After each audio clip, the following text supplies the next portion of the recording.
The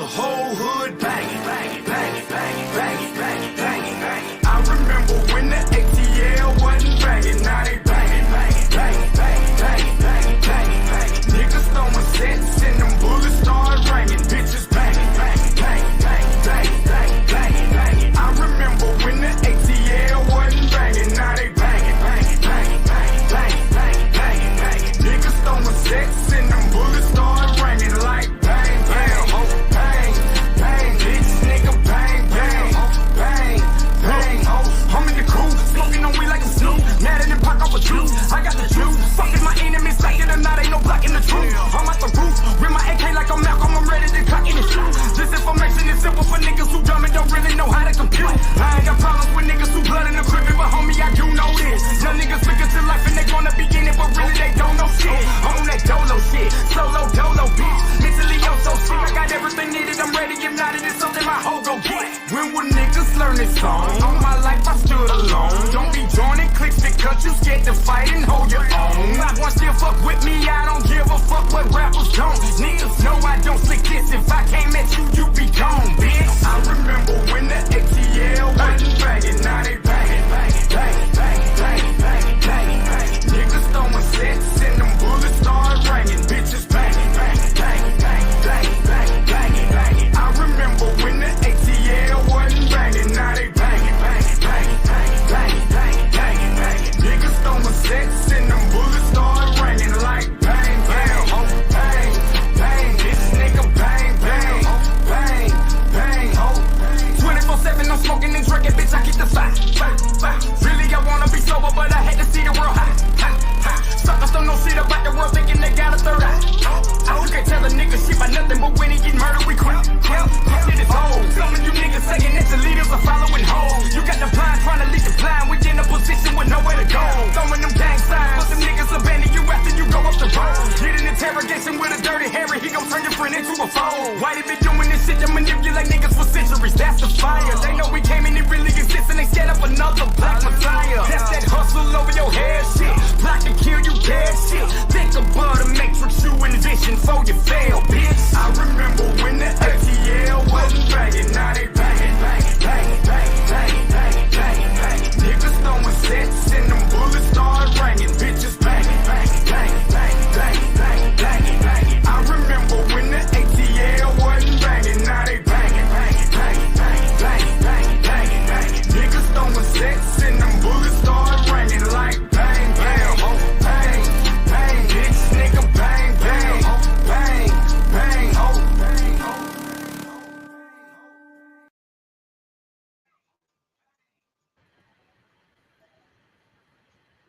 Peace, peace, peace. Peace, power, and reparations. What's going on, fam? This your brother MD. Checking in, man, with another edition. Operation Exodus South series, man. We're gonna get it in tonight. I'm short and sweet with the info. I'm gonna hit you with 1,000 miles a minute. Get it, get your references and let's go. Peace to Black Sun. I got Black Sun in the house. What's up, peace, man? Peace. Man, I'm ready, man. I'm ready. Shit, you know it. All right. Hey, without further ado, I guess, you know what I mean? We can go and get into it, and I'm gonna present this information talking about the black codes and the lost cause. Like I said, it's gonna be real quick. We'll have commentary in between, and if it's any questions anybody has, after the presentation, we're gonna open it up. If anybody want to come in and talk about anything, or if Black Sun got any questions about anything, we'll do our best to try to get the info to y'all. So yeah, man, without further ado, let's get into this presentation. And let me add it.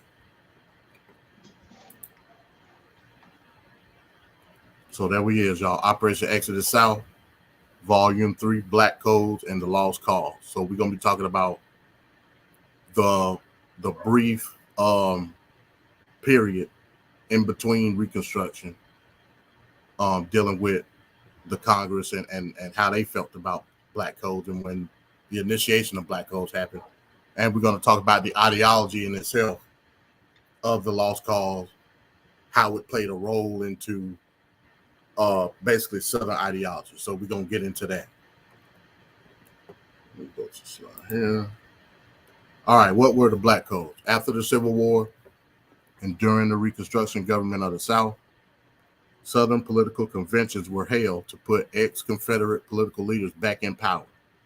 Led by President Andrew Johnson, state constitutional laws were put in place to segregate and limit Black political participation.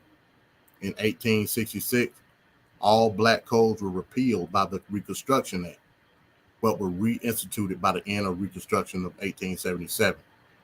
These laws would become the precursor to the Jim Crow era of the early to mid 20th century. So Jim Crow, we know, led all the way up 1965.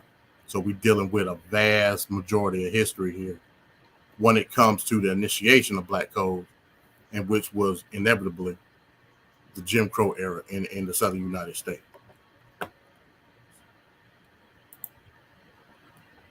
Here go the cracker right here, Andrew Johnson, the 17th president after the assassination of President Abraham Lincoln.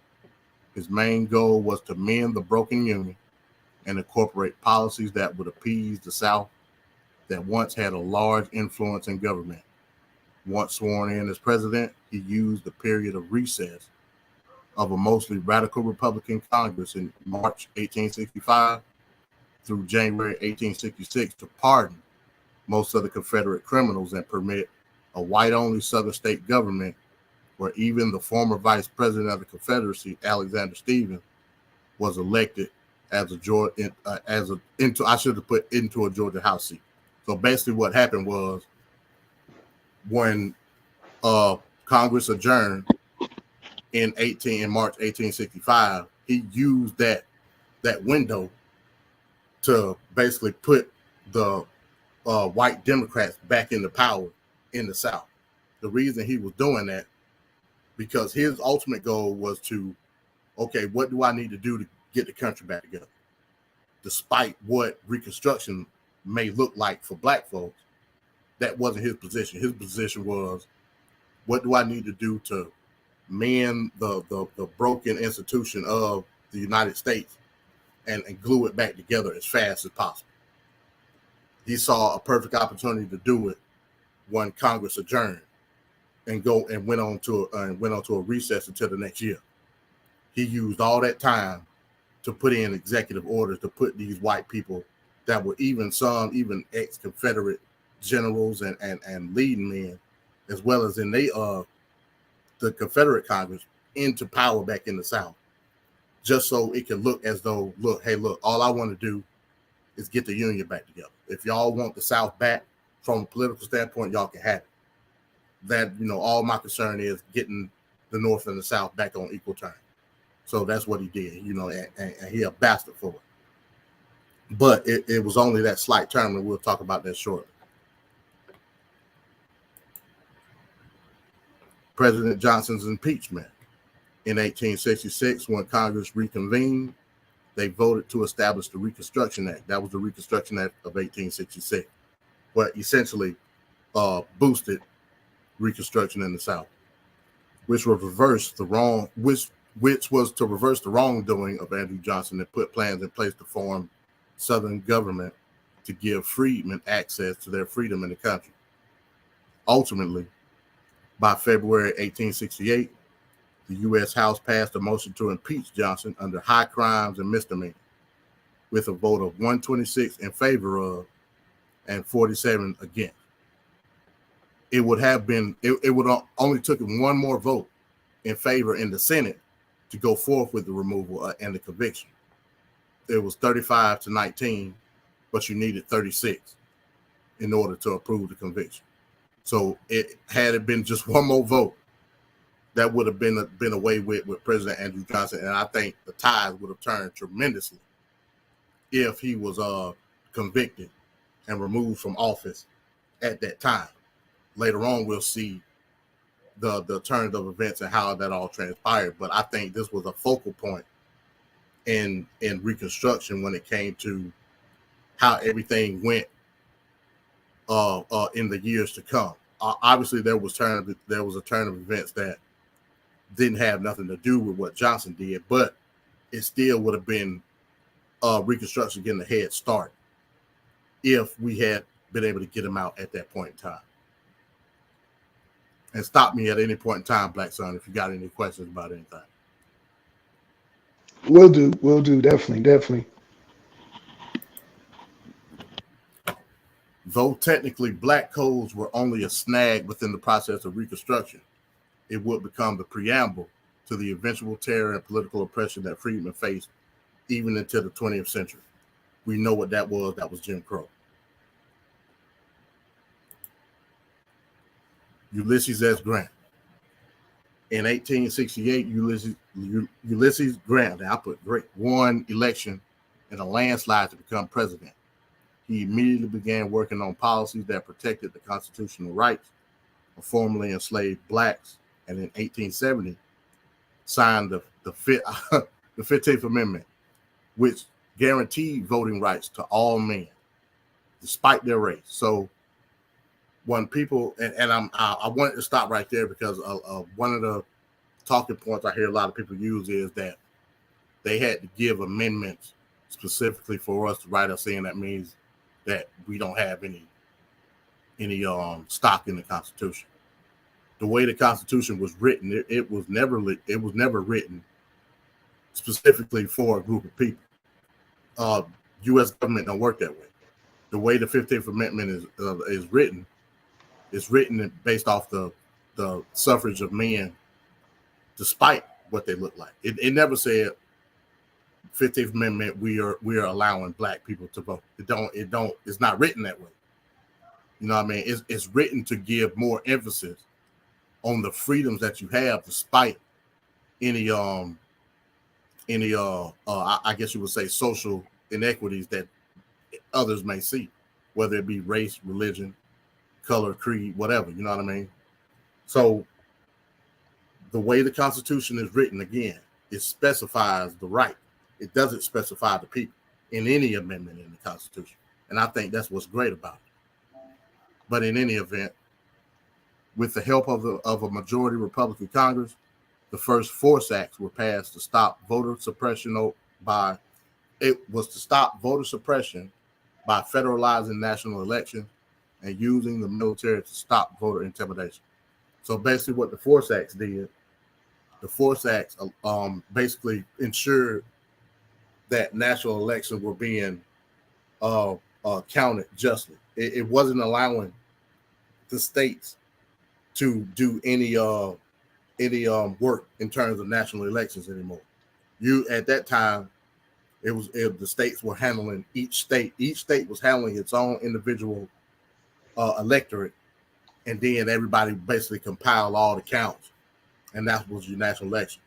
But because of intimidation and things of that nature, they said, okay, we need to make sure that there's government officials in place, making sure those things don't happen, if that makes any sense. And also using the military to enforce polling places to make sure there's no voter intimidation or any type of voter suppression going on at these stations, if that makes any sense. Makes perfect sense. Yeah. You got something, Black Son? No. I was, I was just saying that it makes perfect sense. But yeah, go ahead.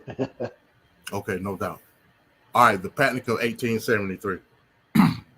And this is coming from Library of Congress. The Panic of 1873 triggered the first Great Depression in the United States and abroad, lasting from September 1873 until 1878, 1879. The economic downturn then became known as the Long Depression after the stock market crash of 1929. Currency in the 19th century was based on specie. Metal money circulated, and banks issued paper banknotes backed by the supply of gold and silver.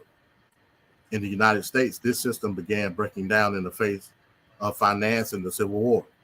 President Lincoln authorized the printing of paper money called greenbacks to pay ballooning expenses. Widespread use of fiat money continued into the Reconstruction era, fueling the rapid expansion of railroads and wild speculation. So basically, what the inception of greenbacks was able to do was basically give people more access to currency in terms of the United States. It gave more access to those bonds that a lot of people were using at the time, whether it was backed off of any metal currency or any trust that anybody had. The greenbacks, the paper money, the fiat was a faster exchange, if that make any sense. You know what I mean? Mm-hmm. So that's why we have the system that we have now. With the faster trading came, like I said, faster expansion of industry. So it was a boom period at that time. Again, we always correlate the Civil War with the industrial boom of that period. And this is the perfect example of that. Banks, especially J. Cook and Company, raised millions of dollars through selling bonds to finance construction. Speculators bet on the railroad, gambling on the fact that settlement and opportunities to make money would follow behind the completed railway. However, construction expenses ballooned and outpaced the financing. Efforts to raise more funding failed. When they could no longer pay the bills, J. Cook and Company and other banking houses folded. The collapse of the railway financiers sparked high bank withdrawal. The failure of brokerage firms and railway construction halted. By September 20th, the New York Stock Exchange suspended trading for the first time. So basically what happened was, once they want like the people that were profiting off of this select or fast-paced trading when it came to fiat currency, once they saw that J. Cook and Company had folded under the pressure because they bit off more than they could chew, people panicked and they start withdrawing their money from these banks. And with them drawing the money from the banks, other financial institutions started to close down. So it became widespread panic. Not in the sense of people was losing wealth, but in the sense of people were losing the ability to withdraw. They were being limited. Employers were limiting certain funding to the employees, and that's what caused the depression. Just off of that one industry, which was the railroad, caused a whole breakdown. And not only here, but in England as well, the same thing happened because they followed suit with the currency. So, it was widespread panic throughout. And with the withdrawal of the money came the closing down of the financial institution, which caused the depression in 1873. Oh, on top of that, not to mention at the same time, that's where you get your pre-emphasis on stealing from the Freedmen's Bank, because at that time the Freedmen's Bank we wasn't worried about no financial institution because for the most part we could go to the I say a select number of Negroes had access to the Freedmen's Bank. So with that panic, they stole money from the Freedmen's Bank. That's how it collapsed. That the Freedmen's Bank was actually legally part of the panic. And they listed the Freedmen's Bank as one of the closed institutions.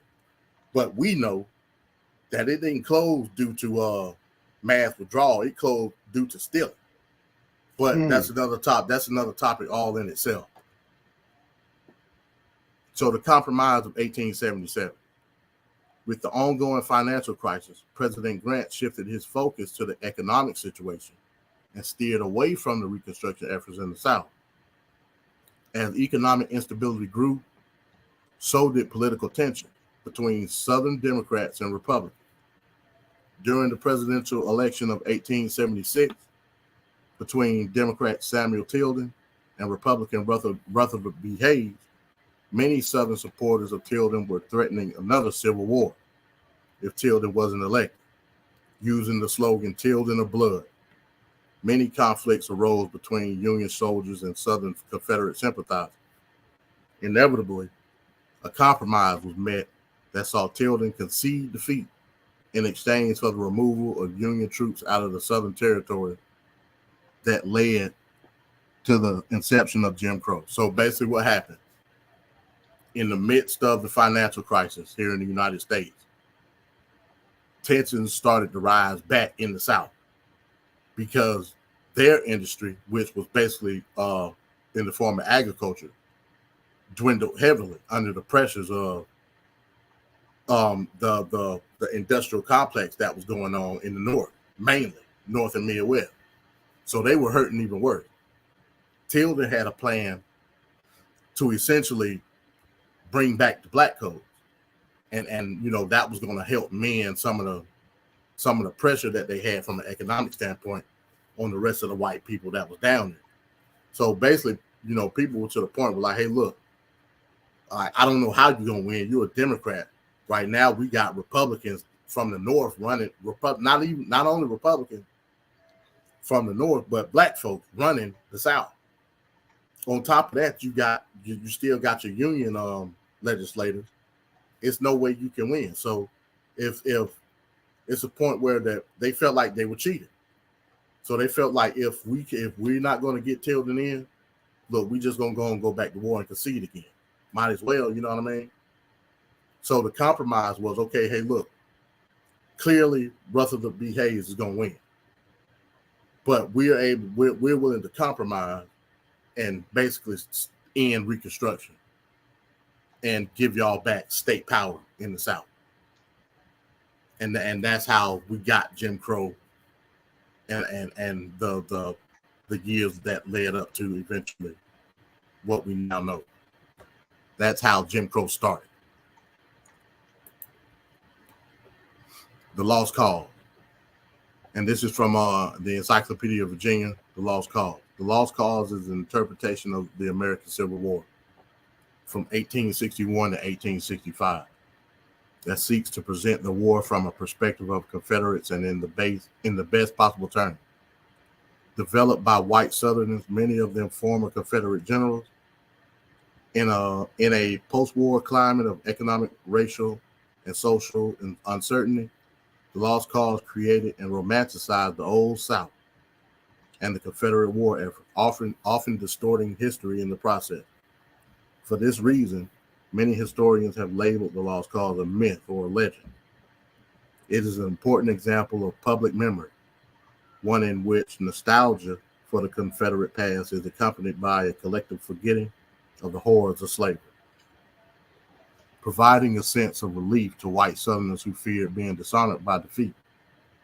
The Lost Cause was largely accepted in the years following the war by white Americans who found it to be the useful tool in reconciling North and South. The Lost Cause has lost much of its academic support, but continues to be an important part of how the Civil War is commemorated in the South and remembered in American pop culture. So, essentially, the Lost Cause is what we see today with a lot of the southern states, with whether it be Confederate monuments, Confederate history museums, or the overall widespread acceptance of the rebel flag itself. You know what I mean? It's few people that's giving smoke in the South when it comes to waving the rebel flag. And the Lost Cause had a lot to do with that because it didn't shame the South for losing the war. You know what I mean? That was the main goal. The Lost Cause was a doctrine in which it looked at the horrors of war itself, but didn't look at it in a way that it was for the abolishment of slavery or any other situation. In a lot of ways, the Lost Cause is part of the reason that we shy away, us as black folks, that we shy away from equating the abolition of slavery with the Civil War, like keeping it real. And that's including myself. I understand that there were ulterior motives involved when it comes to the Civil War, i.e. Industrial Revolution, things of that nature. But I can't take away from the efforts of a lot of the legislators that put emphasis on stopping inevitably the institution of slavery. I can't take that away from any of those radical Republicans. But a lot of the reason that we deter thinking of the Civil War as being a part of abolishing slavery is because of the Lost Cause, whether we see it or not. You know what I mean? You was about to say something, Black Son? No. Go ahead. Okay, all right, cool. The lost cause doctrine was used to solidify the South's position and social standing in the country. It gave inspiration to such groups as the KKK and the Daughters of the Confederacy, whose social and philanthropic work was deemed right and just in the eyes of many Southern whites. Rebel graves were decked with loyal flowers, though no loyal grave is ever adorned by rebel hands. Loyal men are building homes for rebel soldiers, but where is the home for Union veterans? Build it by rebel hands. That's a quote from Frederick Douglass. When Frederick Douglass started to get his hands on a lot of these works that instilled the lost cause doctrine, like he was like, oh hell no. He was like, I see, it was a 3-card money at the end of the day.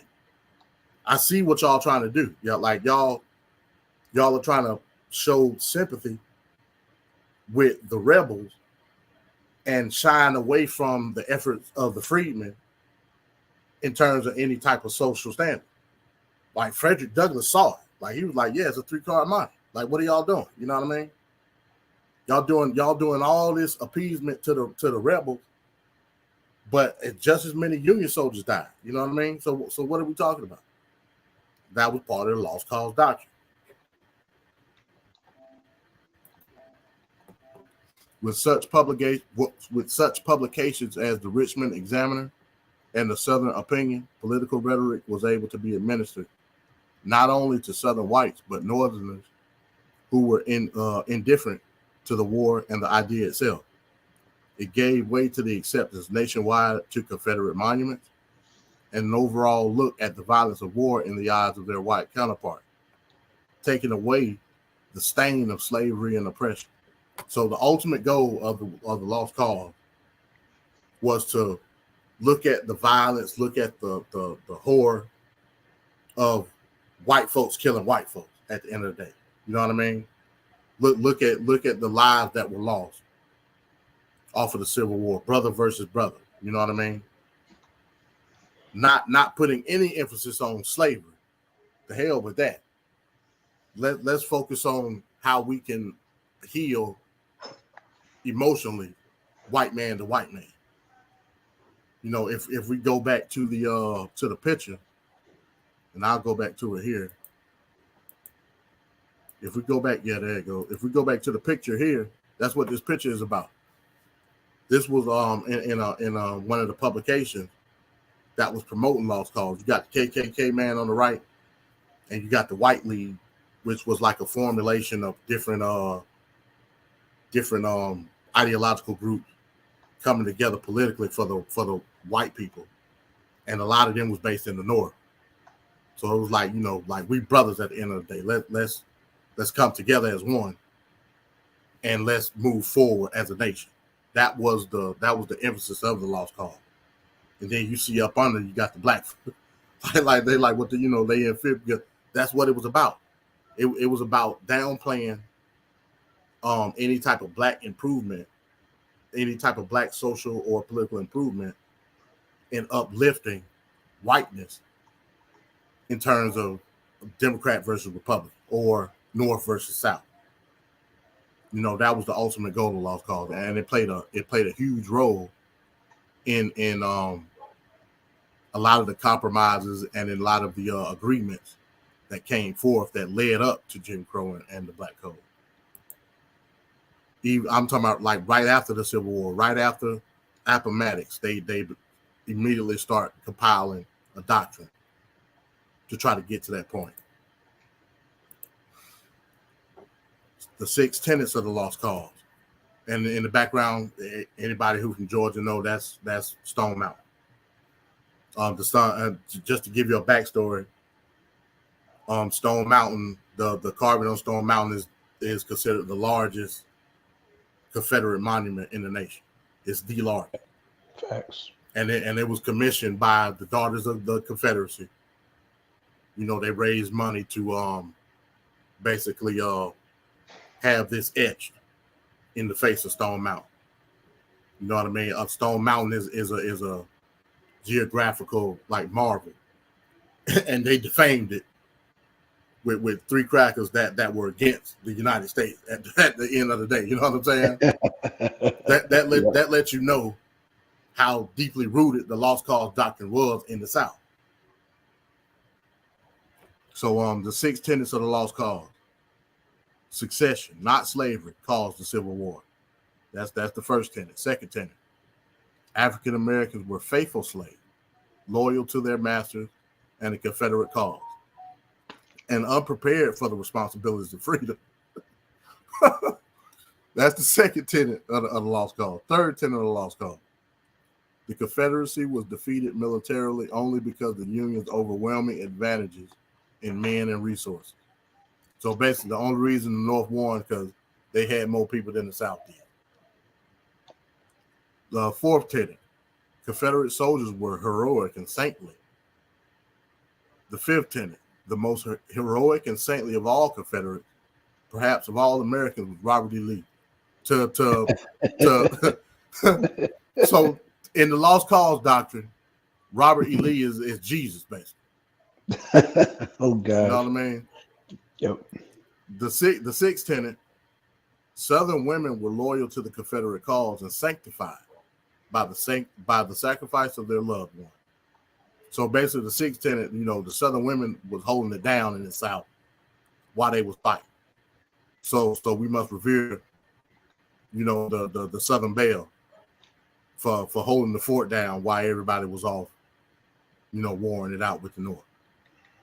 So these were the 6 tenets that this doctrine is based off of. You know what I mean?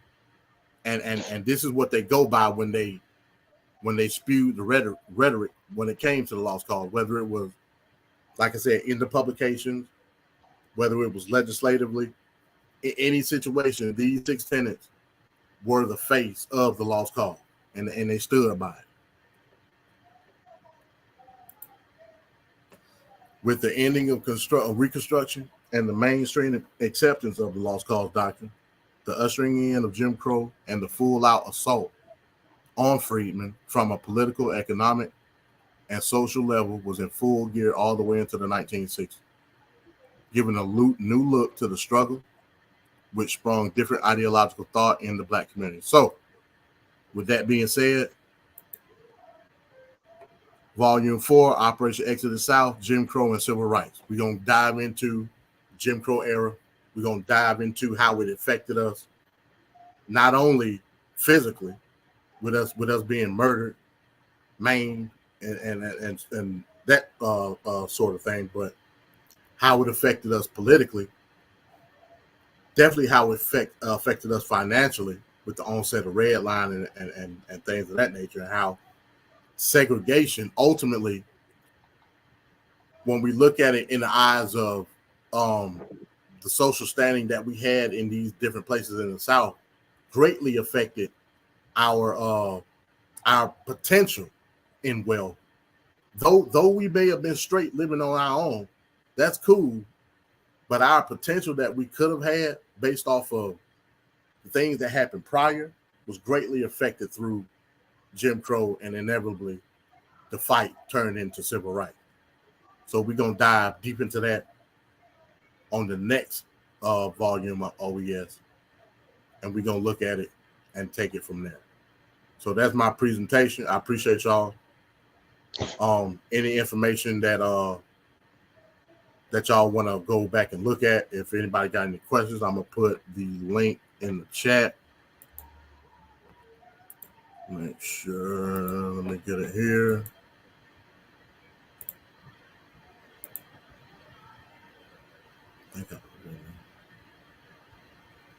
I don't know if it went. Do you see the link? I don't know what. Yeah, I see. Yeah. Okay.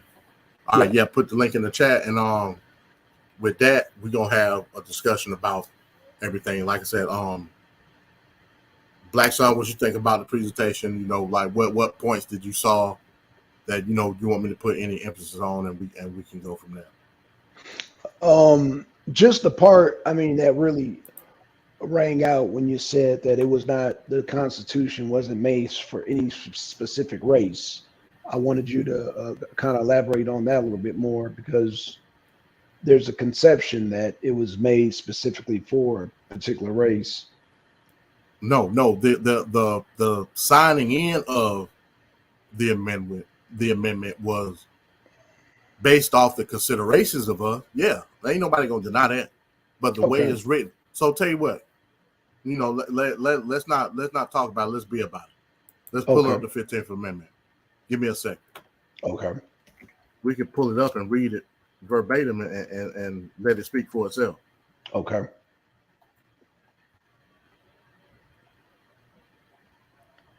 I think that'll be better.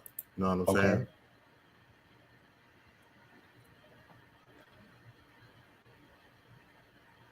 Yeah, we pull this John on up and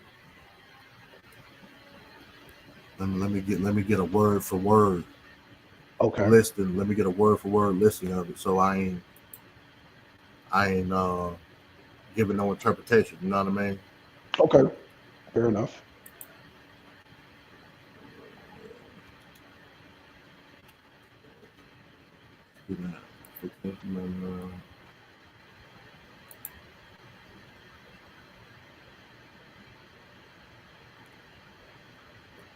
Pull this bad boy up, man.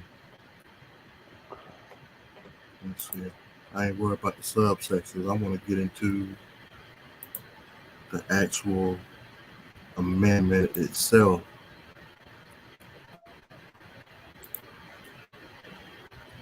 I don't want to look at no transcripts of any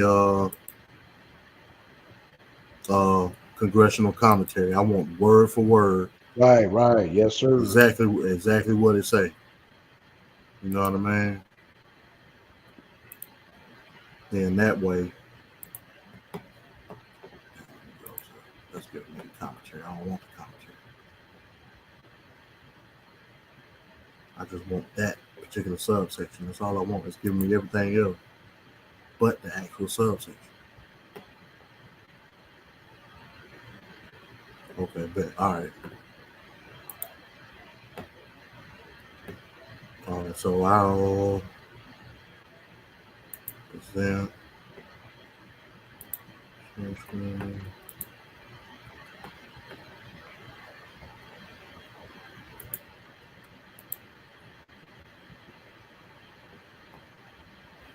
All right, let me know. Did you see my screen? Yeah. It's a little small, but yeah, I think, yeah. Did you say it's small? Yeah, it's small. It's not the full screen. Yeah, I don't know how to blow up. Hold on. Hold on. I got it. Let me see if I can get it. Yeah, okay. Yeah, okay, it's full screen now. Maybe okay, hold on. Maybe go can you blow it up just a little bit? I don't know how. Okay. Hold on. Let me see. Okay. Hold on. See, man, I see Zoom. I'd actually know how to come in and blow it up, because yeah. What about now? Okay, perfect. Yeah, yep. That's All good right. right there. Yep. All right, cool. That's it. So That's so it. section 1. The rights of citizens of the United States to vote shall not be denied or abridged by the United States or by any state on account of race, color, or previous condition of servitude. Now that's the first section. Now, does that say us as the United States are given the right to black folks to vote? That ain't what that say. That say that I'll read it again. The right of citizens. That's important, because in order to understand what you are as a citizen, you got to go back to what? The 14th. Well, you got to go back to the 13th Amendment. Right. Of the United States, the vote shall not be denied or abridged by the United States or by any state. That's important. On account of race, color, or previous condition of servitude. They were very specific how they worded.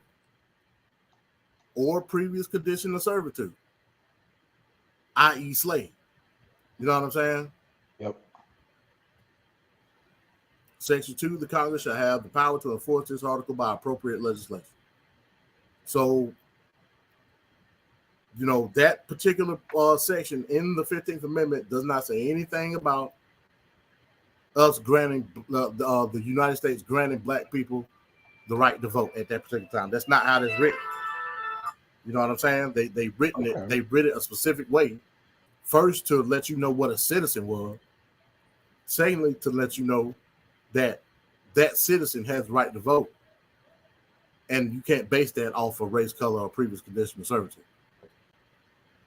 You see what I'm saying? Yeah. So that's not how that's written. It just ain't. You know what I mean? Right. The legislation itself is not there to grant specific arrangements or specific amenities to a specific group of people. It don't work that way. Right. The United States ain't never worked that way. Even when we were in bondage, it didn't work that way. You know what I'm saying? Give me a second, Black Son. Give me a second. Oh, okay, no problem, no problem. All right, shout out to Juju, shout out to GTO, shout out to y'all, shout out to the people in the clouds.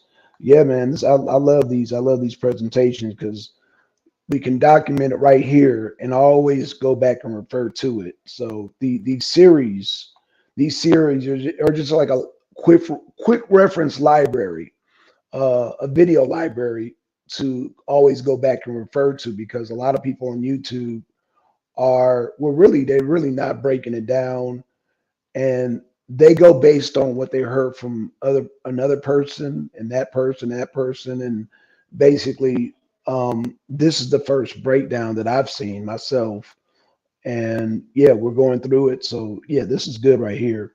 And like I said, we can always use this to refer back to, and like I said, it's a video library, and as a reference point, because like I said, these conversations constantly come up, and um, not only do they constantly come up, but they're constantly being interpreted a whole different way.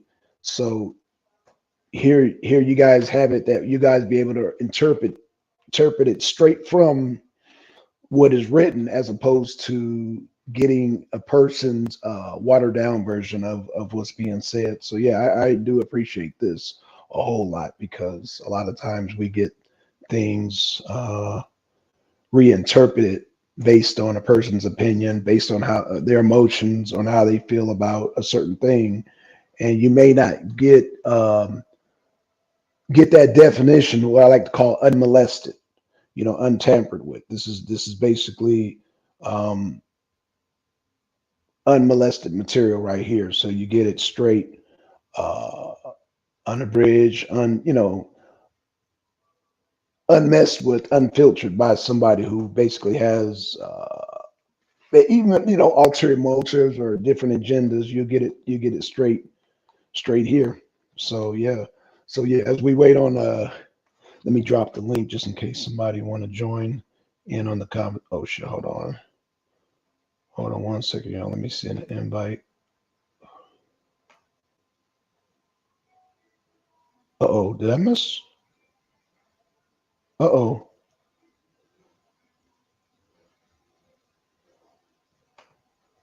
Oh, okay. I thought I messed the thing up. Okay, hear me. Let me send an invite. Okay, just in case Okay, somebody so want to join. all Okay. right, I'm back. You hear me? Yeah, yep, you good. Okay, so all right, so here we got the 13th Amendment, Section 1. Don't worry about all the subsections. All the subsections, they got nothing to do with the legal precedent that affects us in these amendments. So Section 1, 13th Amendment. Neither slavery nor involuntary servitude, except as a punishment for crimes whereof the parties shall have been duly convicted, shall exist within the United States or any place subject to their jurisdiction. That in and of itself effectively freed us from slavery, because according to the Constitution, it don't exist no more. It did not say this amendment is to free black folks out of slavery. It don't say that. It says neither slavery nor involuntary servitude, except as punishment for crime whereof the party shall have been duly convicted, shall exist within the United States or any place subject to their jurisdiction. This where you got to play legal and make sure you on point with your jargon. You know what I'm saying? Yes. The 13th Amendment was it abolished us from slavery based off of how it is written. The Constitution cannot do anything for a specific group of people. It don't work that way. It just don't. It is written to give the freedoms to all people. That's why they write it in this type of way.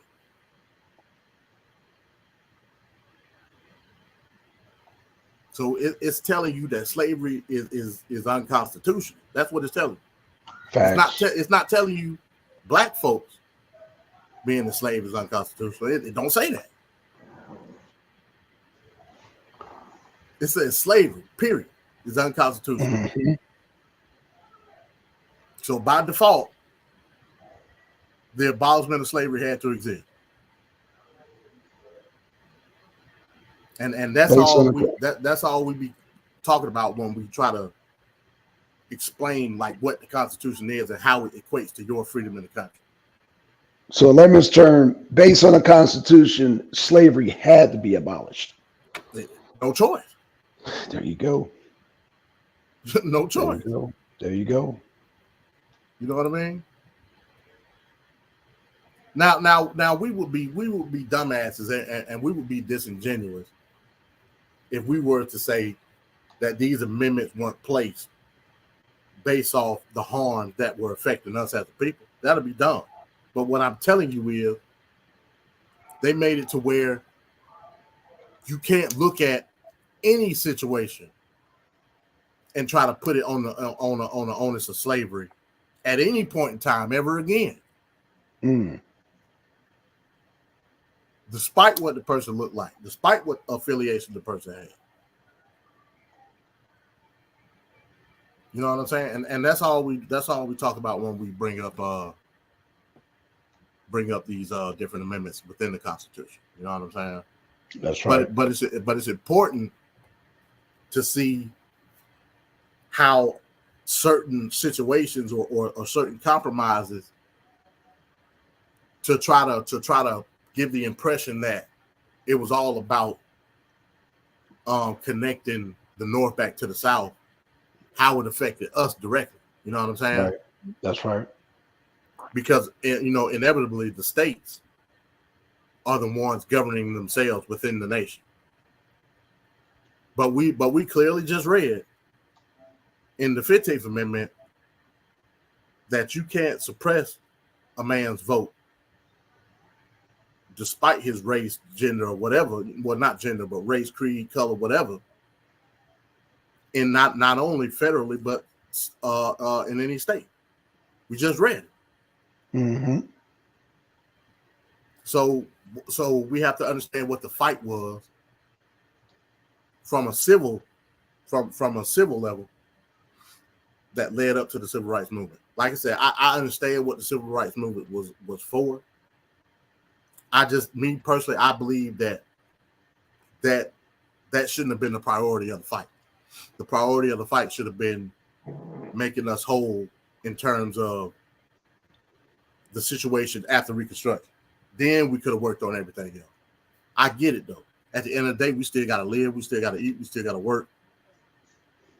So it was about alleviating the pressure right then and there for those people in the South, my ancestors, my grandparents. That's right. My great grandparents. They had to get the white man foot off their neck, like right there. Reparation, it's easy for me to talk about reparations because I'm not worried about lynchings and being oppressed physically on that level like they were back then. So I get it. I never knocked the civil rights movement for that. But now they gave me the opportunity to stand on their shoulders and fight this reparations fight. You know what I mean? And that's what I'm trying to do. That's what I'm trying to do. But hell, while we at it, hell, we done looked at the 15th and the 13th. Why not look at the 14th? You know what I'm saying? Why not just go all the way in? Why not just go all the way in? We'll bring that one up too.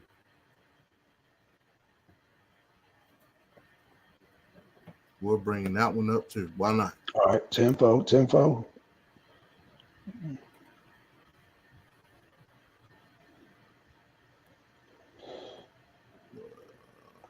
see here. Share my screen one more time.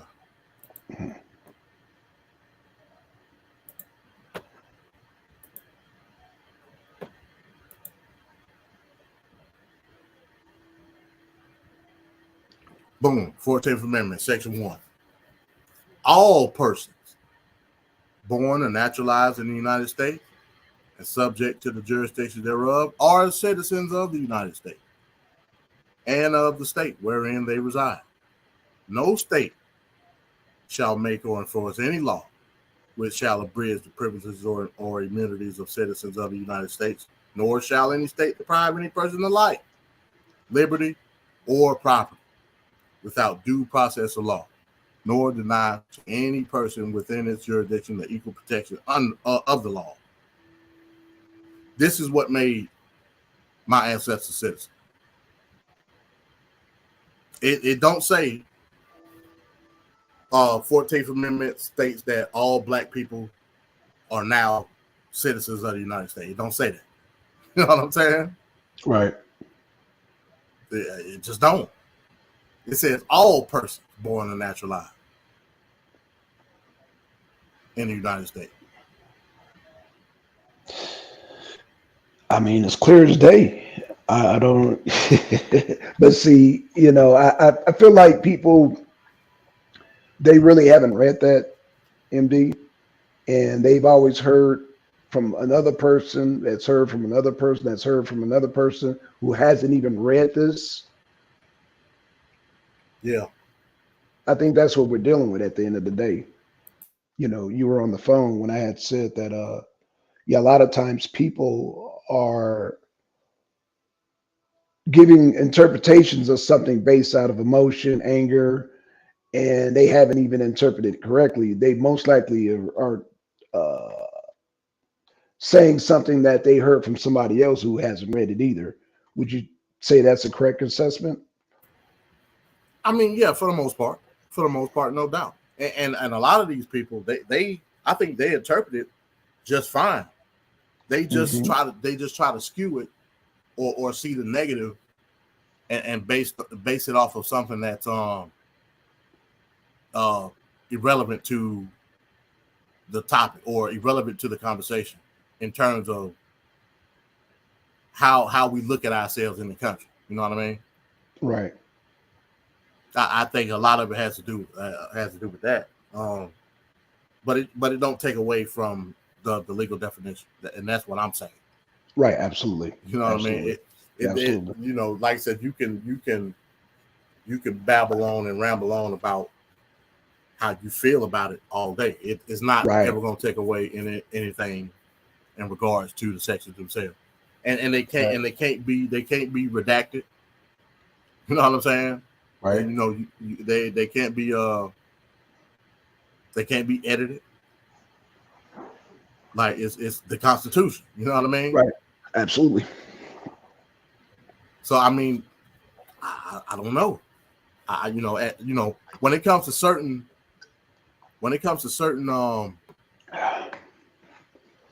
certain ideas about how we look at the Constitution. I'm talking about us as black folks, how we look at the Constitution. Again, I keep saying over and over again, your very thought process, your very train of thought when it comes to the point of contention in the Constitution is based off the Constitution. Mm-hmm. You know what I'm saying? It's based off the right that it's based off the rights that you have in order to do so. Right. And a lot of people, like we had discussed before, when they go to other countries, they carry that with them unconsciously or however you want to put it. They carry that with them, whether exactly. Yes. Exactly. Like we was talking about locked up abroad the other day. Oh man. Yeah. A lot of times when people go, they go somewhere internationally, and they may get, in some type of situation. Get in the Their jail. first instinct is to fall under the jurisdiction of the U.S. based off of the current situation. You can't do that to me. I'm American. Ah. Not only do we think of like that, people abroad think like that too. Hell yeah. Right. Oh man, I'm so glad you mentioned that show, man. It don't matter if you're white or black, man. They've had people of all races. I'm American. First thing they slap them cuffs on them, that's the first thing they yell. I'm American. I'm American. Yeah. And Just like go ahead. No, just like when we talked about the situation in Mexico, man, with them, 4 people, like I said, if they were Haitians, man, we would never even be talking about that shit. Exactly. Because their social standing is different from ours. Right. You know what I'm saying? Absolutely. And we talking about a quote unquote totally autonomous country in Haiti. Thanks. That lets you know what type of social standing it is. We talking about an autonomous nation in Haiti, got less of a social standing internationally than we do, but it's people that look at us as being comfortable slaves. You know what I'm saying? You tell me. You tell me, bro. So it's important for us to realize what our freedom looks like to other people. Absolutely. You know what I'm saying? It's especially if you travel, and that's why I'm excited with this upcoming show, the Arena Abroad, because we're gonna dive deep into a lot of examples on how not only how international conflicts affect us, but how the international community looks at us in those conflicts. You know what I mean? Mm-hmm.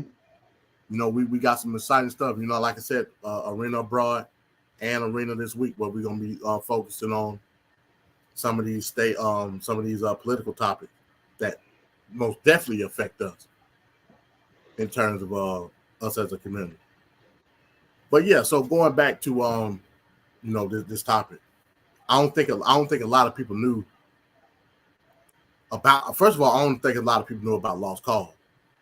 Right. Lost Cause was essential in ending Reconstruction. I don't think without the Lost Cause, Reconstruction would have went a totally different way. I think to our benefit, it would have went way better. You know what I mean? Because the Republicans were in firm control. It wasn't no getting it back from the Democrats. Couldn't do nothing about it. They were in firm control. And I think it would have stayed that way had it not been for the Lost Cause Doctrine. The Lost Cause Doctrine, it allowed the Northerners to empathize with the situation of the Southern. You know what I mean? Mm-hmm. And so a lot of the Northern voters, they became indifferent about the whole slavery thing like that. Especially when you had, hell, I don't think a lot of people knew about the Depression in 87. I don't think a lot of people knew about that either. But it shifted the focus on making sure that we were straight to making sure that white people were straight. Right. That's what that Depression did. Because again, throughout the annals of history, when it came to a lot of financial crises in America, we weren't affected like that. You know what I'm saying? Right. Absolutely. Because we were doing our own thing. And this was one of them. We were too busy worried about setting up governments to govern ourselves. That was the focus. And you had to help, but like I said, a lot of the radical Republicans and the creation of the fusionist movement, that's what we were doing.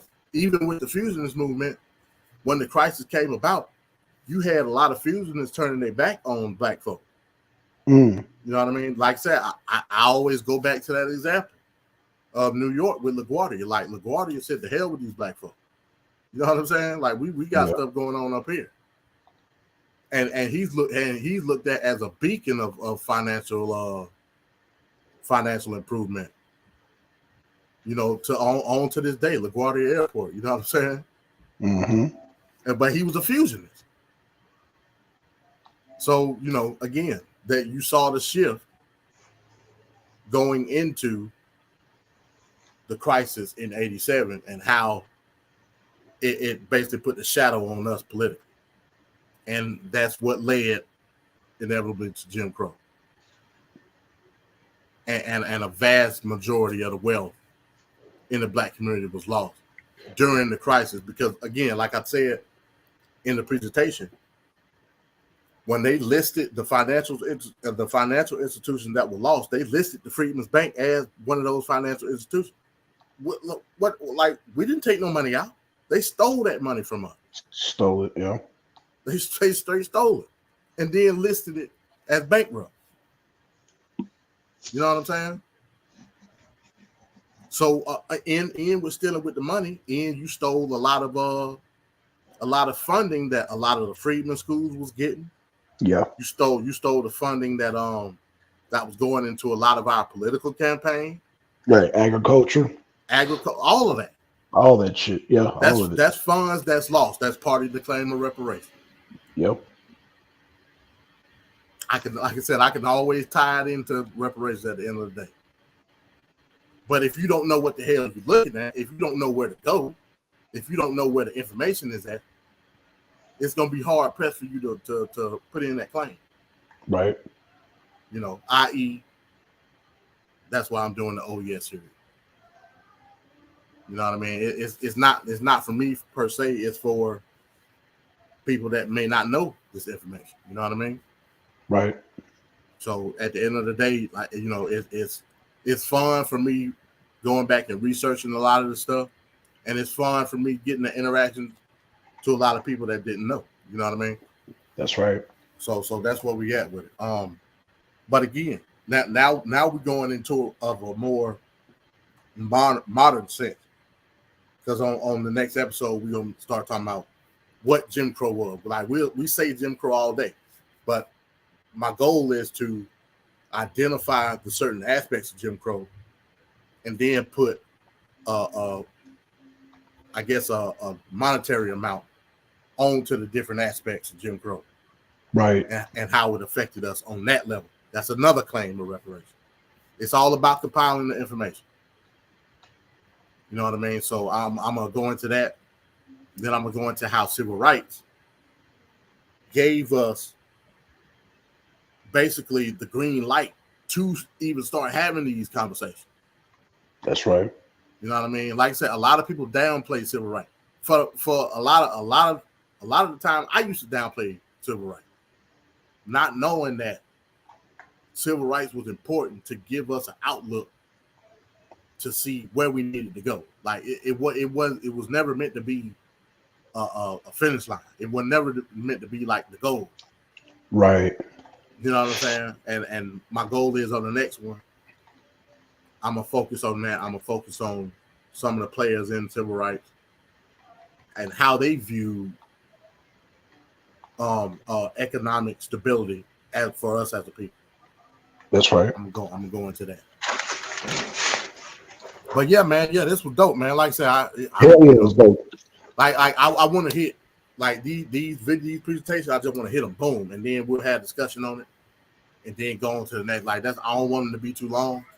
Like okay. We're at an hour now, and that's how I want to keep it. You know what I'm saying? So okay, fair enough. We just get them every week. I'm knocking out one, and but hopefully I don't know.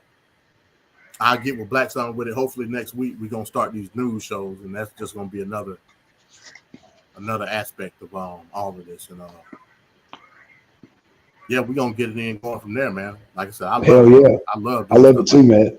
I love it too. Hey, y'all, hit that like and share, man. Because this is what it's all about right here, man. This is what the direction that I wanted to go in a long time ago, and so this is perfect, man. I love it, man. So y'all hit the like, and man, Shout out to Vincat. Shout out to Yanga. Shout out to E Bizzle. Shout out to Juju. Shout out to I just Zadok. saw Van Cat. Hey, I ain't even sent you nothing yet, but I appreciate it, Van Cat. Yeah, if you send it to me in my inbox, man, I'll definitely look at it. Oh, also, Black Son, I'm gonna hit you on the back end. Okay. I don't know what I did with it. I wrote down solar email, but I don't know what I did. Just send it to me on the back end, man. But yeah, Van Cat, I get up with you. I get up with you, man. I was gonna send that intro. I was gonna send that avatar to you after this, but I don't know. I guess, man, I hit you up on the back end too. Oh, I see Yang in the chat. Peace, Yang. What's up, man? What's going on? Yeah, but so next week, volume 4. Damn, what I name it again? Jim Crow and Civil Rights. You know I got a response thing. That's good. That's cool. That's cool. Like, that's straight. I love it, man. I love it. But yeah, Jim Crow and Civil Rights will be the next episode. I'm gonna go into some of the things that instituted oppression for us as a people in civil rights. I'm gonna put a invoice on it, so you can see how it affected our wealth, and we're gonna compile that information, and then we're gonna incorporate it into the reparations claim. You know what I'm saying? We look at some of the people. We're gonna look at the shouts out to Yang, and we're gonna look at some of the ideology that sprung forth out of the civil rights movement, and how they view social standing for us as the people in the country. So that the next week might be an important one for you, Yang. So be on the lookout for it. Yeah, I'm trying, man. But yeah, that's all I pretty much got. You got anything else what you got coming up next? I don't know if you got something with Nature Mom tomorrow or not. I believe me and Nature Mom, because of our time difference, I haven't confirmed it yet, but Nature Mom, we're supposed to be doing a show at 10, and I definitely got the show at Rule Breaker confirmed for Friday, so she's gonna. No doubt. Next Friday, Rule Breaker. We go, everybody. I'm interested to see what position she's gonna go with it, and it's gonna be great. Yeah, her specialty is all prison reform. She's all, she speaks at different. I think she spoke in New York during her. She did a speech, but she's doing several speeches on prison reform. So she's definitely. She's going to come to, she's been, like I said, she's been waiting to want to come do it on the show, but, with her schoolwork. But now that she's finished with that, she said she's ready to go. So, I would definitely want to give her very own platform, because I know between her and Nature Mom, they can both, they can both go. So, y'all see Nature Mom, and then y'all see Rule Breaker separately, because, they both can go. And so I didn't want to, I wanted to give Nature Mom, Rule Breaker enough time to kind of convey her thoughts with the whole process of prison reform. So I want to definitely give her the floor on that. Yeah. And then we got, and then Vincat, you got to fix the thumbnail for one of the Wrestling Wednesdays, I think, because I was trying to use another service, but as you know, that didn't work out. But then the thing, it erased the thumbnail. So look out for Wrestling Wednesdays, and then we got Champions Corner on Monday. So and as you know, like I said, we're gonna debut the Arena Abroad, man. It's gonna be exciting. So we just gonna touch on the advantages of our status outside of the country, basically, and look at the benefits and look at, different things that are happening, and not only the advantages, but the disadvantages too. Like, we got $6.4 billion going to Ukraine and housing them here. And I mean, but nothing on reparations. So, oh yeah, we going. But see, actually, you know what, MD, is that more of a local thing right there? That's local, ain't it? That's not really abroad, is it? Touching on the I mean, yeah, reparations. it's another one of those situations where you can look at it both ways. You know Oh, what I mean? okay, bet. So Okay, yeah, okay, what I plan on doing, and like I said, I'll get with you on the back end. What I plan okay, on okay. doing is maybe starting tomorrow, maybe or Monday. I'm gonna send you some. I don't know exactly how many articles you want to hit each show. You know what I'm saying? Shit, I But could get. I get multiple articles. yeah, Shit. it depends. Yeah, it all depends on the situation, I guess. Right. And whatever we don't hit, we can always, it's just like when you do debates, you save it for it. You can actually turn it into a whole nother show. It's like slides with debates, man. I try to tell Trevor, I believe I tried to tell Yanga too that, hey, if you got extra slides you ain't used, you can actually convert them over into a whole another debate sometimes. Not all the times, but sometimes. Yeah. And so, but I mean, kind of, but it I guess for the sake of saying staying current, you don't want to sit on them like too long because shit might change. You know what I mean? That's why I said. Yeah. True that. Yeah, that's why I wanted to, like, if it's gonna be a weekly show, we'll hit those articles. Okay. For the previous week, you know what I'm saying? So if we do Arena Abroad on Tuesday, we'll be hitting the stories from last week. Okay. You know what I'm saying? The same with Arena this week, we'll be hitting the stories from last week. So then come next week, we'll be hitting we'll just keep going. You know what I'm saying? Yeah, that's right. So I didn't know how many like articles you wanted to hit. Maybe I didn't know how long you wanted the show to be, or nothing like that. Like, I mean, going abroad, I guess. I mean, yeah, like I guess 2 hours will be because sometimes, yeah. Let me make it 2 hours tops, and then yeah. Just I think 2 hours probably be good for me. I mean, right, that cool. sounds good. Yeah. Hey, then we got Venkat. We got Venkat join us. Hey, Venkat. Peace, Venkat. What's up? What's going on? I accidentally came in, to be honest. Oh, man. I was trying to upload the video. I mean the intro thing. Okay. Yeah. It's gonna bring you into the studio regardless. I didn't realize that. Yeah, it's gonna bring you into the studio regardless. Yeah. I mean, you can always like remove yourself and put yourself backstage. Yeah. Do you want me to play it? Yeah, let's see what you got. Yeah. All right, 1 second. It's only like 23 seconds on. All right, y'all. World premiere. We got a world premiere. It's loading. It'll be a few seconds. I'm like, damn, I ain't even sitting nothing yet. Like that.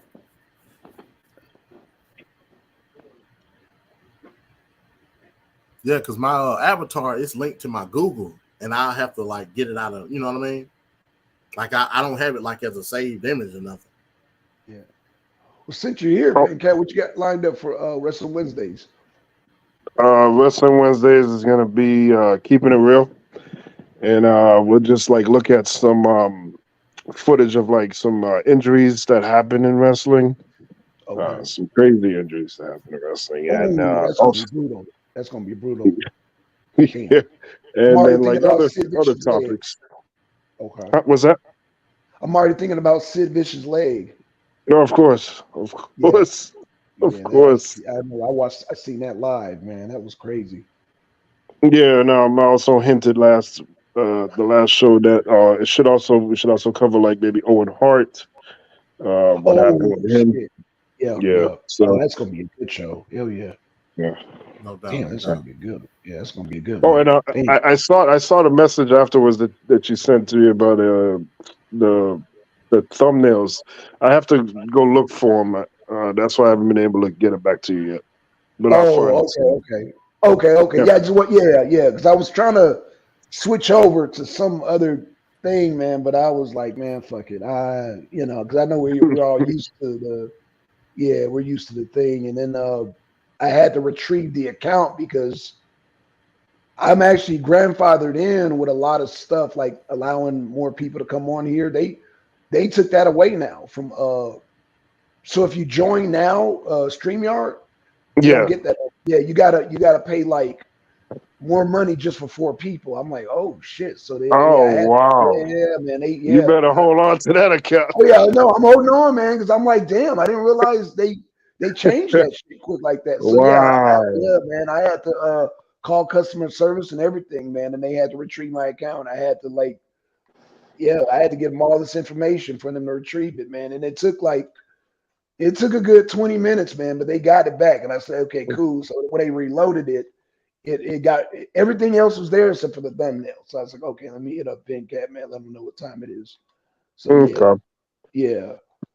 All right, I got the intro ready. All So right, I'm all gonna right. I'm gonna play it now. All right. World premiere, y'all. World We premiere. declare our rights on this earth, in this society, on this earth, in this day, which we intend to bring into existence by any means necessary.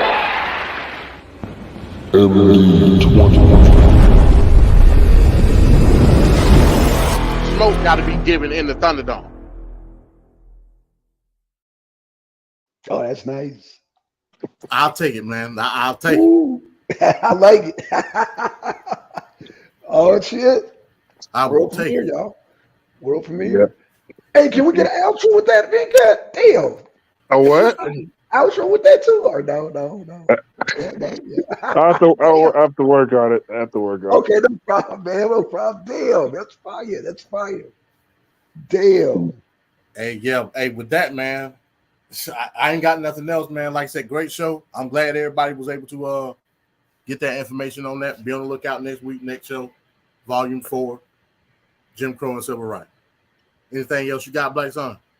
No, that's it, man. Like I said, we got Champions Corner Monday, Wrestling Wednesday on Wednesday, of course. I think we're gonna maybe do something. Thursday we're doing the premiere of VinCat. We're gonna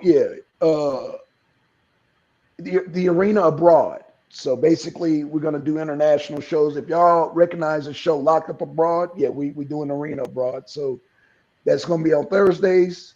Friday's gonna be Rule Breaker with Prison Reform. it.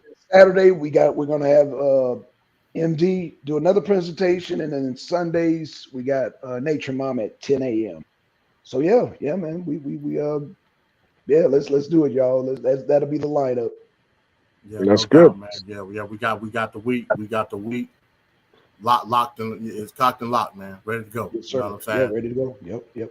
Yep, just title your shows, please. Title your shows so that we know Absolutely. it Absolutely. ain't GTO or we know it ain't Black. So have a title. That's Yeah. another thing too. I want to make an intro for like when you do truck shows.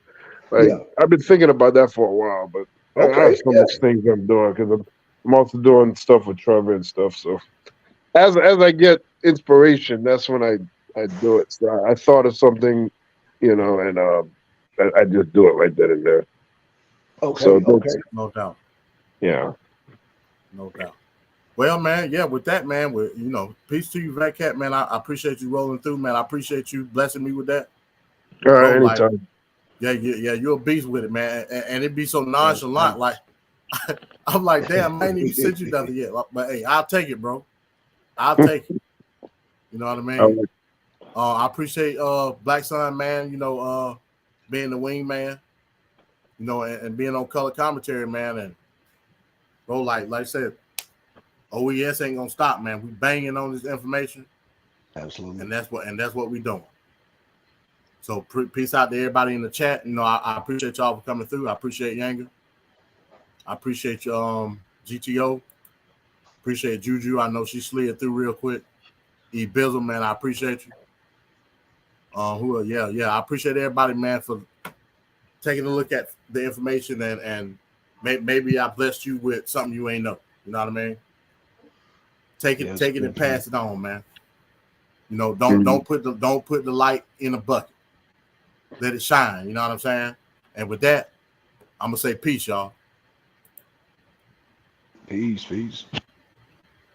All right.